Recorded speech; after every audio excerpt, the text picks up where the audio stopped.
The House Select Committee on Assassinations tried to find Oswald and David Ferrie's records in the Civil Air Patrol files, but in the first in a sordid series of lost and stolen documents that have kept America's secret history hidden from the American people, they discovered that most of the records of the squadron had been stolen.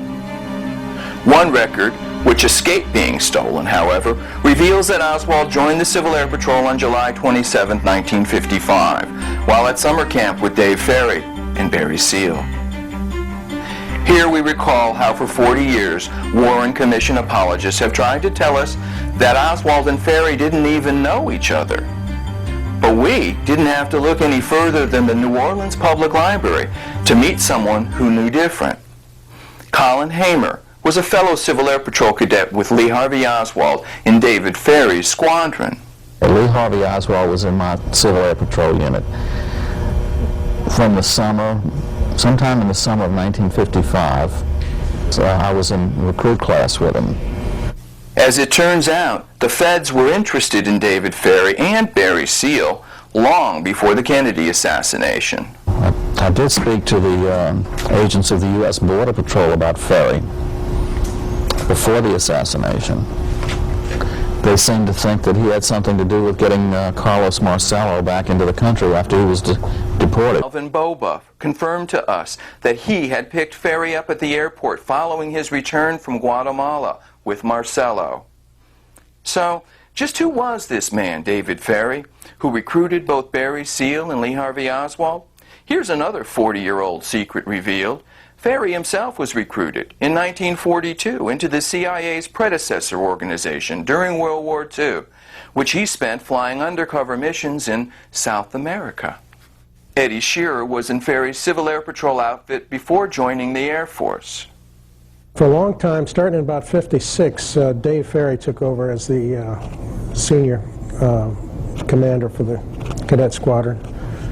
When the cadets drilled, we also had what's called a guide on. One of the guys was playing with it, and it got away from him, and the thing cut his hand in the palm.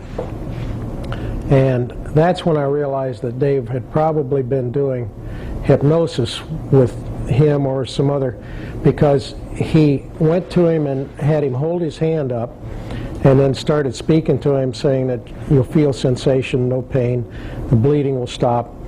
And it did. And I also realized from reading about hypnosis that you couldn't do this on your first time. And you don't put somebody under instantly like that within 10 or 15 seconds. But if you have worked with a subject a number of times, they'll go under very quickly. Even so, it's still a shock to hear the truth casually revealed that David Ferrie ran the CIA's Southern Office of Civil Air Transport. No, I met David in 1965, Lakeshore Airport in New Orleans. I was working for Delta. Well, I didn't know anything about him, other than he owned 5 DC-3s that he was flying into the Lakefront Airport. Dave was, he had a little office at Lakefront Airport, and it was like an FBO type thing that didn't do anything but fly. Never saw any passengers. There was pilots working out there. They flew bodies, supposedly, like they had a service where they flew caskets. 5 years after Dave Ferrie's untimely suicide on the eve of being called to testify in front of Jim Garrison's grand jury, these same 5 DC